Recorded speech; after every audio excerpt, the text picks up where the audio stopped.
Kung akala ninyo na Korea Aerospace Industries o kailang ang interesadong makipagtulungan sa Pilipinas pagdating sa defense modernization, mukhang mas malaki pa ang plano ng South Korea kaysa sa inaasahan ng marami.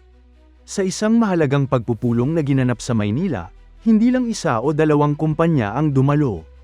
Kabuuang 9 na pangunahing South Korean defense companies ang nakilahok sa pag-uusap kasama ang Philippine Department of National Defense. At ang mas nakakagulat, karamihan sa mga kumpanyang ito ay may kakayahang magbigay ng mga barkong pandigma, submarino, missile systems, military trucks, artillery rocket systems, combat management systems, at iba pang modernong kagamitang militar na matagal nang kailangan ng Armed Forces of the Philippines. Ibig sabihin, ang usapan ay hindi lang tungkol sa pagbibenta ng mga kagamitan.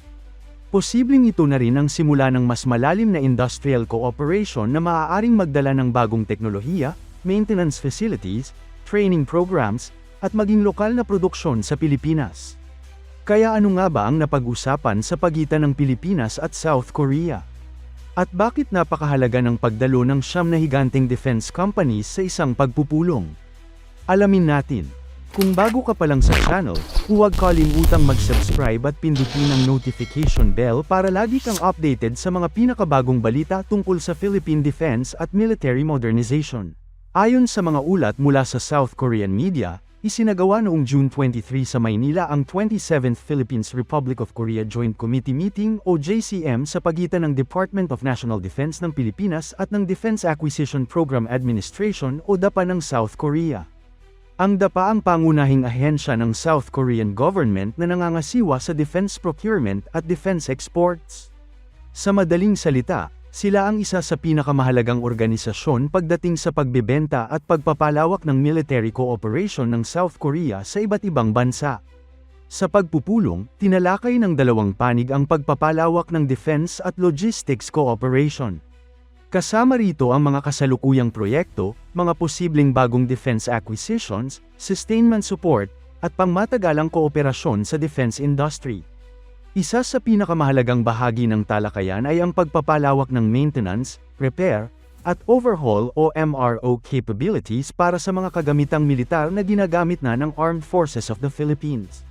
Napakahalaga nito dahil hindi sapat na bumili lamang ng mga bagong kagamitan. Kailangan din ng sapat na maintenance infrastructure upang mapanatiling operational ang mga ito sa loob ng maraming taon. At dito pumapasok ang kahalagahan ng South Korea bilang isa sa pinakamalapit na defense partners ng Pilipinas. Sa kasalukuyan, maraming pangunahing assets ng AFP ang nagmula sa South Korea.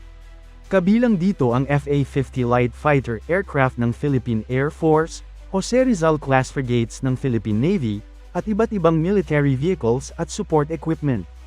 Ngunit ang pinakakapansin-pansin sa pagpupulong ay ang pagdalo ng 9 na South Korean defense companies. Siyempre, kabilang dito ang Korea Aerospace Industries o KAI, ang kumpanyang gumawa ng FA-50 fighter aircraft na naging isa sa pinakamahalagang assets ng Philippine Air Force. Matagal ng partner ng Pilipinas ang KAI at sila rin ang nangungunang kandidato para sa mga posibleng susunod na aviation projects ng bansa. Ngunit bukod sa KAI, dumalo rin ang Hanwha Aerospace. Ang Hanwha Aerospace ay isa sa pinakamalalaking defense companies ng South Korea at may malawak na portfolio ng military systems. Kilala sila sa paggawa ng artillery systems, armored vehicles, missile launchers, at rocket artillery systems. Isa sa kanilang pinakasikat na produkto ay ang K239 Chunmo Multiple Rocket Launcher System. Ang Chunmo ay isang modernong long-range rocket artillery system na kayang maglunsad ng iba't ibang uri ng guided at unguided rockets laban sa mga target sa malalayong distansya. Sa panahon ngayon kung saan mahalaga ang long-range precision strike capability, maraming bansa ang nagpapakita ng interes sa sistemang ito. Bukod dito, may kakayahan din ng Hanwha sa paggawa ng combat systems para sa mga barkong pandigma at iba pang naval platforms. Kasama rin sa pagpupulong ang Hanwha Ocean. Ang kumpanyang ito ay isa sa pinakamalalaking shipbuilders sa South Korea at may karanasan sa paggawa ng mga destroyer, frigate, submarino, at iba pang naval vessels. Kung sakaling seryosong pag-aralan ng Pilipinas ang pagbili ng mga submarino sa hinaharap, isa ang Hanwha Ocean sa mga kumpanyang maaaring mag-alok ng kanilang mga disenyo at teknolohiya. Ang pagkakaroon ng submarino ay matagal ng bahagi ng mga plano ng Philippine Navy upang mapalakas ang deterrence at maritime defense capability ng bansa. Dumalo rin ang Hanwha Systems. Bagamat hindi gaanong kilala ng publiko kumpara sa ibang defense manufacturers, napakahalaga ng papel ng kumpanyang ito. Sila ay eksperto sa radar systems, surveillance equipment, command and control technologies, at combat management systems. Ang combat management system ang nagsisilbing utak ng isang modernong barkong pandigma dahil ito ang nag-uugnay sa radar, sensors, missiles, at iba pang armas upang maging mas epektibo ang operasyon ng buong barko. Kasama rin sa listahan ang HD Hyundai Heavy Industries.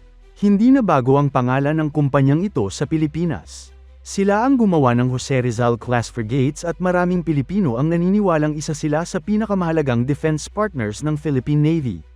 May kakayahan ang HD Hyundai Heavy Industries sa paggawa ng mga frigate, corvette, offshore patrol vessels, at maging mga submarino.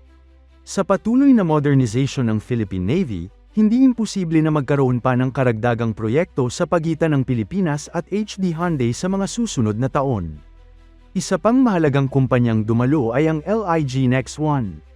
Kung pag-uusapan ang missiles at advanced weapon systems ng South Korea, isa ang LIG Next 1 sa mga nangungunang pangalan.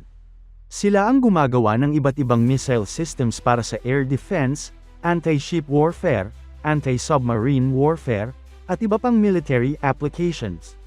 Habang patuloy na pinapalakas ng Pilipinas ang missile capabilities nito, natural lamang na magkaroon ng interes ang bansa sa mga produktong maaaring ialok ng kumpanyang ito. Naroon din ang KOVICO. Bagamat hindi kasing sikat ng ibang defense giants, mahalaga ang kanilang espesyalisasyon. Kilala ang KOVICO sa paggawa ng military trucks, logistics vehicles, at armored personnel carriers. Sa anumang modernong hukbo, napakahalaga ng logistics at mobility. Kahit gaano kaganda ang mga armas at barkong pandigma, magiging limitado ang kakayahan ng militar kung kulang sa transport at support vehicles. Kasama rin ang EOST. Ang kumpanyang ito ay nakatuon sa iba't ibang search at surveillance products na maaaring gamitin para sa reconnaissance, target detection, at situational awareness. Sa modernong digmaan, napakahalaga ng impormasyon. Ang mas mabilis na pagtukoy sa mga banta ay kadalasang nagbibigay ng malaking kalamangan sa isang militar. At panghuli, naroon din ang Kia. Ang parehong Kia na kilala sa paggawa ng mga sasakyan. Ngunit bukod sa commercial vehicles, mayroon din silang military division na gumagawa ng iba't ibang tactical at military trucks para sa armed forces ng South Korea at iba pang bansa. Ang mga sasakyang ito ay ginagamit para sa troop transport, logistics support, command vehicles, at iba pang military missions. Sa kabuuan, ang presensya ng siyam na kumpanyang ito ay nagpapakita na hindi simpleng courtesy meeting lamang ang naganap sa Maynila. Mas malaki ang ipinapahiwatig nito. Ipinakikita nito na seryoso ang South Korea sa pagpapalawak ng defense cooperation sa Pilipinas. Kasabay nito, ipinapakita rin ng Pilipinas na bukas ito sa mas malawak na pakikipagtulungan hindi lamang sa pagbili ng kagamitan kundi pati na rin sa teknolohiya, maintenance support, training, at posibleng localization ng ilang defense projects. Ang salitang localization ay isa sa mga pinakaimportanteng bahagi ng usapan. Kapag naisakatuparan ito, maaaring magkaroon ng mas malaking partisipasyon ang lokal na industriya ng Pilipinas sa maintenance, assembly, at posibleng produksyon ng ilang defense systems. Hindi lamang ito makatutulong sa pagpapalakas ng military capability ng bansa, maaari rin itong lumikha ng mga trabaho, magbigay ng bagong teknolohiya, at makatulong sa paglago ng local defense industry. Sa panahon kung kailan patuloy ang modernisasyon ng Armed Forces of the Philippines at lumalawak ang mga hamon sa maritime security, territorial defense, at regional stability, mahalagang magkaroon ng matatag na partner na handang magbigay hindi lamang ng kagamitan kundi pati ng pangmatagalang suporta. At base sa mga naganap na pag-uusap sa Maynila, malinaw na nais ng South Korea na maging isa sa pinakamahalagang defense partners ng Pilipinas sa mga darating na dekada. Ang tanong ngayon ay alin sa mga kumpanyang ito ang susunod na makakakuha ng malaking kontrata sa ilalim ng modernization program ng Pilipinas? Magiging missile systems kaya ito mula sa LIG Next 1?